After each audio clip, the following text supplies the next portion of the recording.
роман, в общем-то, написанный самой жизнью.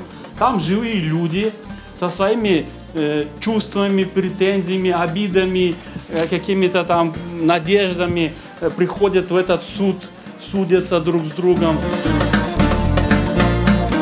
Шариатский суд – это самые уважаемые, самые доверительные, самые объективные, честные люди, которые сидели, и это было престижем этого суда.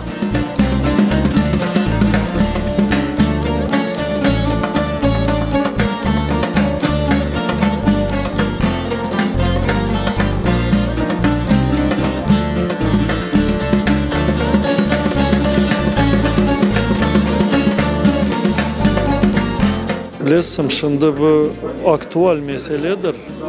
Бүтін ерде біз өзіміздің көрсетеміз, бұл тарихы, Қырымның тарихы қалқы, бұл Қырым татар. Мына бұл китаплармен біз оғын бегітеміз.